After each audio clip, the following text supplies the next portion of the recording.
Sir आधे घंटे में मैंने 28 मिनट आपको सुना, आपने मुझे 2 मिनट भी नहीं बोलने दिया। How can I prove you wrong? चलो 2 मिनट दिया, शुरू करो। एक हद होती है सब्र की। चुप बैठिए, सुनिए, मानिए का मानिए, नहीं तो जाइए। I give you my 15 second. Silent point. क्या साइलेंट पॉइंट भाई? So you are wrong. Sir आधे घंटे में मैंने 28 मिनट आपको सुना, आपने मुझे 2 मिनट भी नहीं बोलने दिया। How can I prove you wrong? चलो 2 मिनट दिया, शुरू करो। शुरू, चलो 2 मिनट। 1 मिनट 55 सेकेंड बाकी है। मैं आपको जीसस की कोटेशन देता हूं। Mark Matthew chapter 16 verse 21। He must go to Jerusalem and suffer many things at the hand of the elders and the chief of the priest and the teacher of the law, that he must kill him, and he will on the 3rd day he will raise up again. So Jesus की बात मानो या आपकी बात मानो? जो मिसाल आपने दी है उसमें टाइम पीरियड ईडियम है, जिसको कहते हैं 3 days और 3 nights। कि यीशु मसीह कह रहे हैं कि मैं 3 दिन कब्र में रहूंगा। एक समझदार इंसान समझ सकता है कि कब्र में किसको रखा जाता है। जो पॉइंट आप बता रहे हैं वो म्यूट है, वो हाईलाइटेड नहीं है।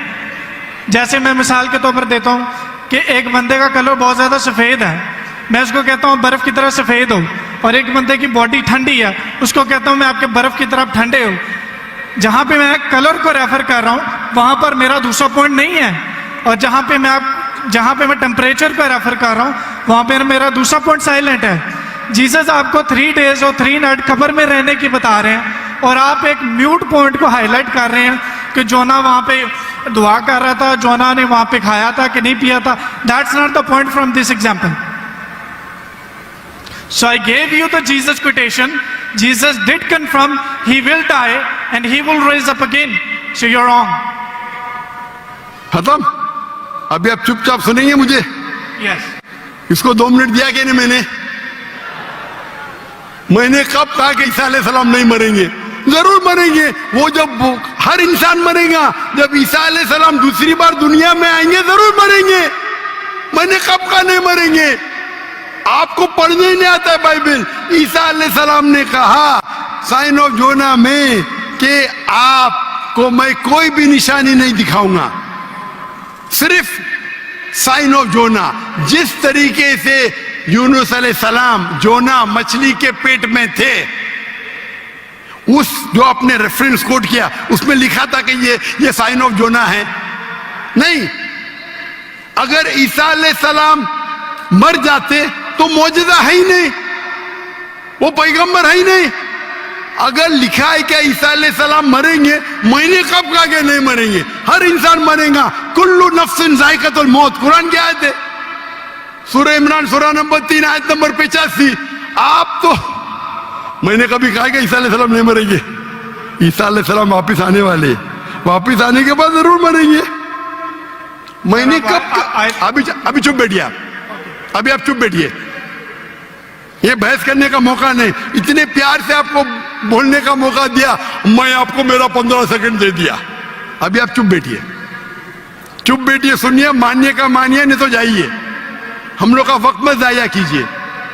एक हद होती है सब्र की, सब्र की इन्नल्लाह मासा हद होती है।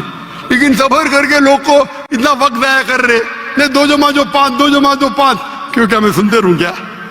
सर ये पुरानी मिसाल होगी। आप क्यों बात कर रहे हैं? अभी चुप बैठेंगे आप जरा, आप चुप बैठेंगे? इसका माइक्रोफोन को बंद कीजिए, इसके माइक्रोफोन को बंद कीजिए पहले। वॉलंटियर्स प्लीज इनको रोकें। इसके माइक्रोफोन को बंद कीजिए, ये अपना वक्त जाया कर रहा है। ये सब लोग को 1 सेकंड 1 घंटा बोलता है। अगर बाइबल में लिखा है कि ईसा अलैहिस्सलाम मरेंगे, मैंने कब कहा नहीं मरेंगे? लेकिन ये जब उनसे कहते हैं कि शो अस सम साइंस, कुछ मौजूदा दिखाओ, तो ईसा अलैहिस्सलाम कहते मैं आपको कोई भी मौजूदा नहीं दिखाऊंगा। अगर कब्र में डालने का मर गया तो मौजूदा होता है क्या? नहीं होता है मौजूदा। मौजूदा होता है क्या? नहीं होता। मौजूदा कब होगा? जब कब्र में जिंदा है। इसको इतना पता नहीं कि मौजूदा कब्र में किसको डालते, मुर्दे को डालते, तो मौजूदा हुआ ही नहीं। अगर यूनुस सलाम भी मर जाते थे और फिर जिंदा होते थे तो बोल सकते थे हाँ भाई ईसा अलैहिस्सलाम भी मर गए और जिंदा हुए। बाइबल में का लिखा ही नहीं। Silent point. क्या साइलेंट पॉइंट भाई? ये जितने दिगर मजाहिब के ठेकेदार है, मजहब के ठेकेदार है, वो पेशा बना चुके हैं मजहब के नाम पर तकरीर करना और पैसे बनाना। मैंने श्री रविशंकर के साथ डिबेट की थी 2006 में, 18 साल पहले। उस टाइम मेरा टारगेट था कि कम से कम 20,000 लेके आना। और श्री रविशंकर उस वक्त दुनिया के सबसे फेमस हिंदू प्रीचर थे। हजारों लोग उन्हें खुदा मानते थे। वो डिबेट के लिए मान गए, मैं भी मान गया। उनके शहर में, बैंगलोर में मैं जाता हूं डिबेट करने के लिए, और दुनिया ने देखी क्या हो गया। उसके बाद श्री रविशंकर के बाद एक गैर मुस्लिम जो 50,000 को इकट्ठा कर सकता है, मैं कभी चैलेंज ही नहीं किया मुझे, क्योंकि उसकी दुकान बंद हो जाएंगी। हम तो भाई ओपन है, खुली नशिस्त, क्योंकि हम जानते हैं हमारा दीन हक का है, हमारी किताब कुरान हक की है।